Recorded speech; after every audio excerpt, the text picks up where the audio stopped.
This is the start of the petition, the formal part of the commemorative medal campaign that the association started on the 17th of June 2007. We laid out over 4,000 poppies on the floor of the Scottish Parliament, spelling out the name Lancastria, with each poppy representing one of the victims of the Lancastria disaster. With members that travelled from across the country, standing in the front there is survivor Reg Brown from Coventry. Some months after this, we were required to give evidence to the Scottish Parliament's Public Petitions Committee, which is what we did, and film now will skip to that element of the campaign. Cross-party group of MSPs, and this is webcast and was later televised actually on some of the news channels. Fairly high pressured because you're cross-examined for over half an hour on the details of the petition. So there's myself, Fiona Simon, and Lieutenant Commander Chris Walsh as part of the delegation. Convener is Labour's Frank McAveety. Both Mark Hurst, the petitioner Fiona Simon, Lieutenant Commander Chris Walsh to the meeting. I see quite a lot of people in the committee room that day. In fact, it was absolutely full that day when we went to give our evidence. Here's my initial opening statement. Has brought our association here today began 67 years ago when many ordinary men went off to volunteer to fight fascism and to defend democracy, and for most it ended in the horrific events aboard the Clyde-built Lancastria. Although acting as a troopship and heavily loaded with airmen and soldiers of the British Expeditionary Force, Lancastria was also carrying around in the footsteps of the victims, the survivors and their families. You cannot even begin to understand the depth of this human tragedy, the effects of which continue to this day. And I'm here today not only to represent the association, but to represent the many who, like myself, never knew their father. I was 10 months old when he died, the only child.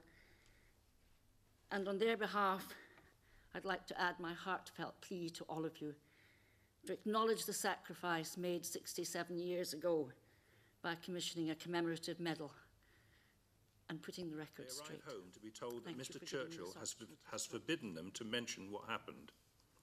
For the able-bodied amongst the survivors, they were cleaned up, they were kitted out, and they were sent off to fight the rest of the war. But guided by a sense of patriotism, of integrity, of loyalty, or even just blind obedience, many of these men took their experience to the grave. I believe they deserve a medal. And following the Public Petitions Committee, we managed to secure a debate in the Scottish Parliament through Christine Graham MSP, who I happen to work for. And that was a fairly major debate. It was the first time, I think, any parliament, certainly in the UK, had specifically debated the Lancastria. Record my thanks to all who signed the motion, and in particular colleagues who stayed behind, especially those contributing to the debate. Christine Graham giving some opening statements before the debate began. And she's been a long-standing campaigner for the Lancastria Association and our aims. Previously lodged 2 parliamentary motions on the Lancastria. In hellish oily seas strafed by German fire, intent upon igniting the oil, and all within sight of Saint-Nazaire on the French coast. This is a short extract from a survivor's account of that moment.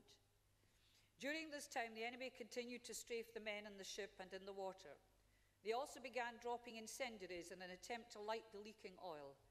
At some point, a seemingly crazed man tried to remove my life jacket, but I managed to fight him off. Even with the jacket on, I stayed as still as possible in the water, hoping this would improve my buoyancy. I believe I was in the water for about 2 hours. At one point, a large dog swam by. I briefly held onto it, believing it was swimming away from the ship, and I thought it would take me with it. I believe it had belonged to some refugee Belgian children who'd been on the boat. They did not survive. This is, in fact, the account of my grandfather that Christine is recalling. And of that number, hundreds of Scots.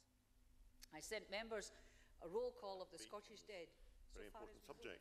As I mentioned, this was a cross-party debate. This is Murdo Fraser from the Conservative Party. He's Deputy Leader of the Scottish Conservative Party. I had the pleasure of going to Flanders in August to see the unveiling of the memorial, the Scottish Memorial at Passchendaele, which was a tremendous trip. I'm sorry, Desmond McNulty. At this time of evening, it's not unusual to have the chamber as empty as it appears.